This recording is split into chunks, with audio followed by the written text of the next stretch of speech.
முஸ்அப் ரலியல்லாஹு அன்ஹு அவர்கள் மக்காவில் குறைஷி குலத்தில் பிறந்தாங்க. மிகப்பெரிய செல்வந்தராக வளர்ந்தாங்க. அவர்களுடைய தாயார் முஸ்அப் ரலியல்லாஹு அன்ஹு அவர்களுக்கு பல வசதிகளையும் ஆடம்பரங்களையும் கொடுத்து வளர்த்தாங்க. மிகவும் விலையுயர்ந்த சிறந்த ஆடைகளை தான் அணிவாங்க. மேலும் மிகச்சிறந்த நறுமணங்களையும் தான் அணிவார்கள். ஆரம்ப காலத்தில் இஸ்லாத்தை ஏற்றுக்கொண்ட நபர்களில் இவங்களும் ஒருவர். ஆனா இஸ்லாத்தை தழுவியதை தன் வீட்டில் சொல்லாம ரகசியமாக வச்சிருந்தாங்க. ஏன்னா அவங்க தாயாருக்கு தெரிய வந்தா அவங்க தாயார் ரொம்ப கண்டிப்பாங்க என்பதால.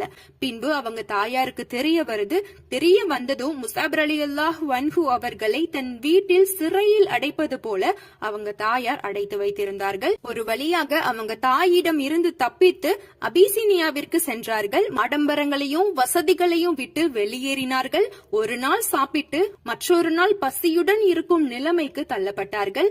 ஆனால் எதற்காகவும் இஸ்லாம் மார்க்கத்தை விட்டு அவங்க வெளிவரல.